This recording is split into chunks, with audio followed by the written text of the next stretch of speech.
প্রিয় দর্শকবৃন্দ, চলে আসলাম তিশা আপুর বাসায় আবার আজকে। আসসালামু আলাইকুম তিশা আপু, ওয়ালাইকুম আসসালাম। কেমন আছেন আপনি? আলহামদুলিল্লাহ ভালো। এই যে বাসার সামনে এগুলা কি করছেন, কি গাছ লাগাইছেন? এই তো টুকটাক কিছু সবজি গাছ। আহ এগুলো আপনি নিজে খান নাকি বিক্রি করেন? হ্যাঁ, বিক্রি করবো আর কোথায় নিজে। নিজেই না, নিজে খাওয়ার জন্য লাগাইছেন?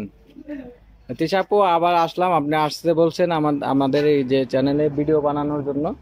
যে আপনি বলছিলেন গত ভিডিওতে বলছিলেন যে একজন ভালো মানুষ হলে বিয়ে করবেন, ঠিক আছে? তো আমরা আবার আসছি, কারণ এক ভিডিও তো সবাই দেখে না, বারবার ভিডিও নিতে হয়। তো তিশা আপু, আপনি যে এখন বর্তমানে যে আপনার ইনকাম সোর্স কি আছে আপনার বর্তমানে?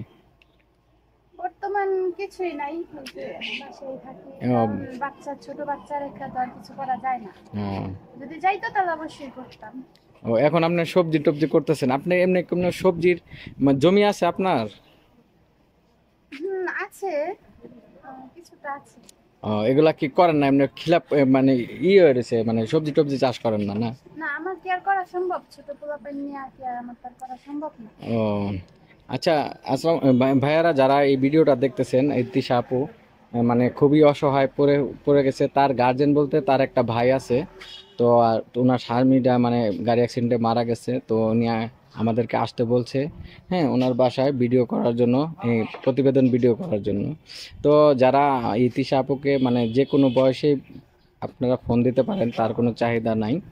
তো তিশা আপুকে যারা বিয়ে করবেন, আমাদের ভিডিও ডিসক্রিপশনে আমাদের নাম্বার দেওয়া থাকবে, এই নাম্বারে কল দিবেন অবশ্যই। কল দিলে পরে আপনাকে তিশা আপুর সাথে বিয়ের কথাবার্তা বলে দেবো। আচ্ছা তিশা আপু, একটা কথা বলি।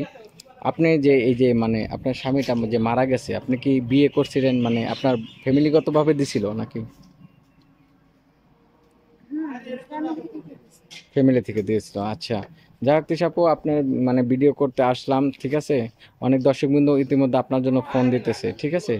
ফোন দিতেছে তো আপনি মানে একটা ছেলে মানে বয়স্ক মানে বিয়ে বউ মারা গেছে, তো প্রায় 40-45 বছর বয়স। আপনাকে বিয়ের কথা বলছিল। আচ্ছা, আপনি ওনার সাথে কি কথা বলতে রাজি আছেন? হ্যাঁ, আগে আপনারা বলেন, তারপর হচ্ছে আমি আচ্ছা, বলবো। ঠিক আছে, সমস্যা নেই, আমরা কথাবার্তা বলবো। যে ভাইয়েরা এই তৃষা আপুকে বিয়ে করতে চান, আসলে বারে বারে একটা লোকের কেন ভিডিও নেই, অবশ্যই জানেন যে এক ভিডিওতে মনে করেন যে এই মানে মানুষ তেমন একটা সারা দেখে কেউ দেখে না। এই যে তৃষা আপু, আপনি যে এই যে বাড়িতে লেখছেন বাসা ভাড়া দেওয়া হয়, আপনি কি বাসা ভাড়া দেন?